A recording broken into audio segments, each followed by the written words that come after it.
Hello, everyone, and welcome to another 3 questions in 3 minutes with our labor power players.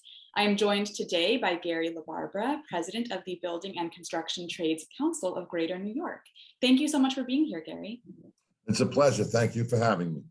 So could you talk a little bit about your membership and who you represent?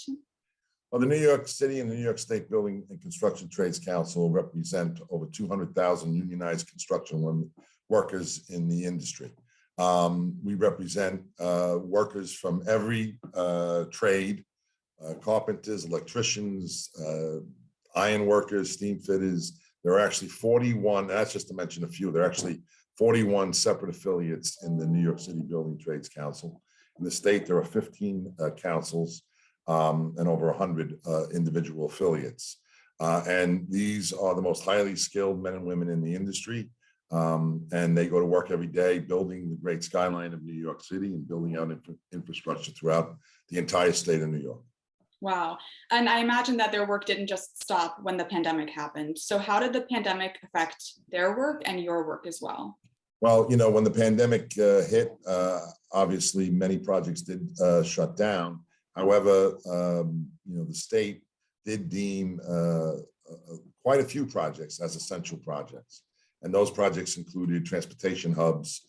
They included major road and bridges, and some projects that were instrumental to keeping the economic viability of New York moving forward.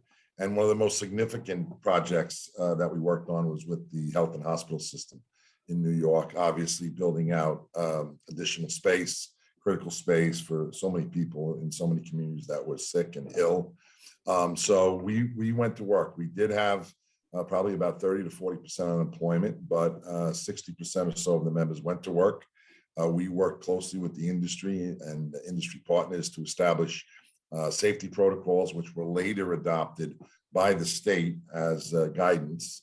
And we wanted to, our first priority obviously was to keep our members safe and healthy.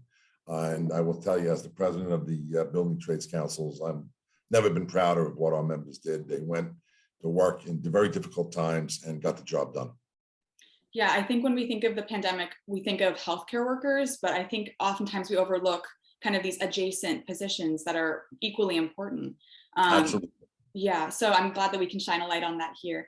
So looking forward for this year, what are some goals that you're focused on accomplishing? Well, we have a number of legislative goals. We've been very successful in the last year or so, requiring labor standards around renewable projects and renewable energy. We are looking to strengthen some of those. We're looking to expand the utilization of project labor agreements throughout the state of New York. Project labor agreements provide a level playing field for the industry, and also provides and ensures for safety on projects to be delivered on time and on budget, and results in union employment, which, you know, the union construction industry provides careers, not jobs, in the industry. And these are family sustaining careers with benefits and retirement security and dignity and safety in the workplace. So we have a lot of work coming, obviously, with the $1.4 trillion infrastructure bill. And we're going to continue to move forward. We see that there'll be a lot of opportunity for our members and for new members. And we are focused on diversity, inclusion, and equity. And we see that we'll be able to really help many from underserved communities over the next 5 years to really find a pathway into the middle class. Wow, yeah, really important work. Thank you so much for joining me. We're really happy that you're a power player and for joining me on 3 questions in 3 minutes. Thank you so much. Have a great day. You too.